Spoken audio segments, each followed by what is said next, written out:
Hello, people out there. With the year coming to a close and the weather getting colder and colder, my chances of finding a 4-foot cottonmouth are becoming slimmer and slimmer. And my monster moccasin hunt may have to be postponed until the summer of next year. So here is some footage that was shot back in September of my last big moccasin that I caught this year in Abita Springs.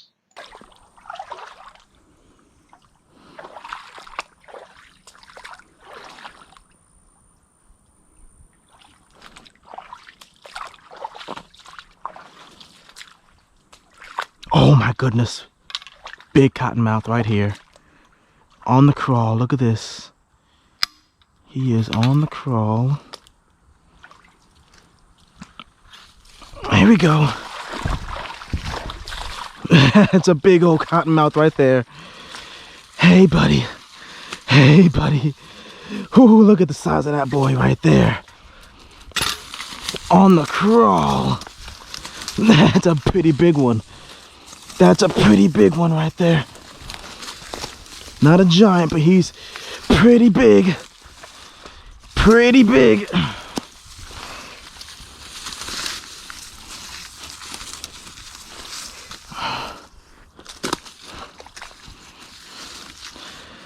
It's a pretty big one right there. Pretty good looking one too. This stick is in the way. Whoo! We got one. Not nearly as big as that other one. Well, he's close. I wouldn't say not nearly, but he is pretty close. It's probably just at 3. Maybe a little just under 3. I think it's a female.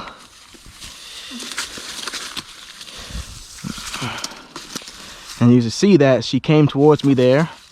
And she just wants to go through me because I am between her and the water.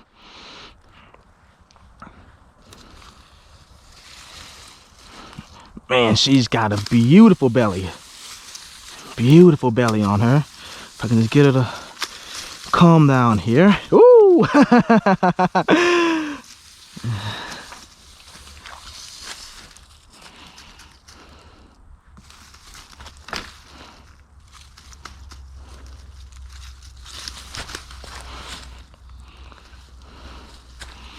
And she's got a bit of range on her too.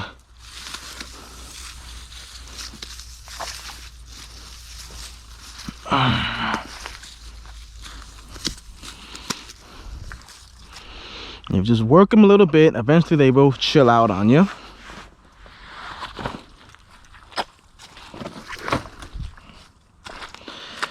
That is a gorgeous snake, gorgeous snake. Found one pretty quick here. Let's see, got it at like 5:15. Yeah, about 20 minutes into our hike and we got one. Pretty good one too.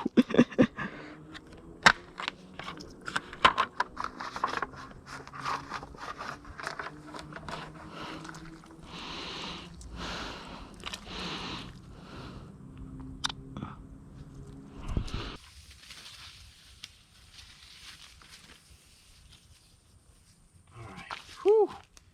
That is a big cottonmouth right there.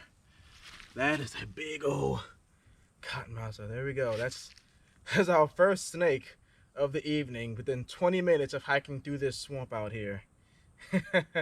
We found this big, beautiful female cottonmouth out here. Woo! This is a big one. She's about 3 feet long, but they get a lot bigger than this. They do get a lot bigger than this. And normally it's the males you'll find this big. And she's close to the size of that other one that I found out here a couple weeks ago. She's close to the size of that big male I found.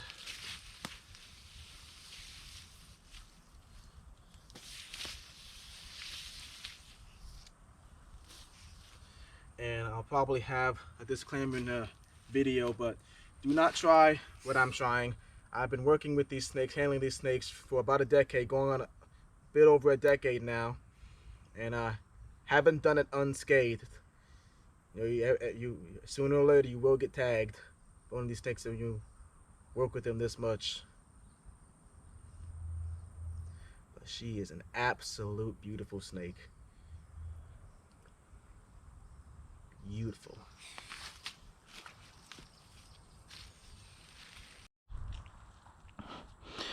All right, now of course I got to get the release on camera, or else no one's gonna believe I released her.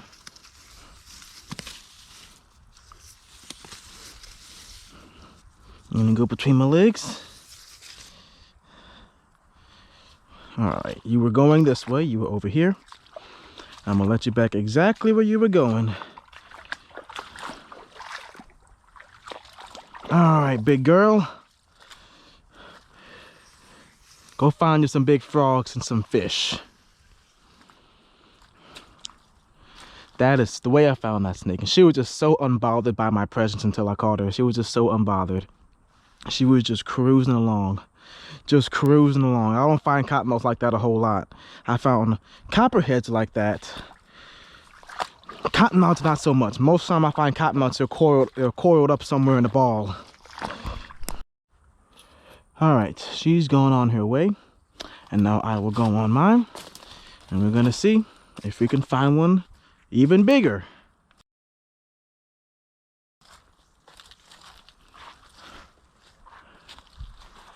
It's just something about this place that just consistently produces big cottonmouths like that. I don't know what it is.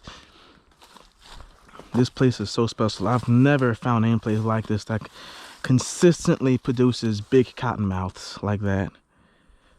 Just all the snakes out here are just cornbread fed. Nope, I may have found one of the spot, and that's out in New Orleans East.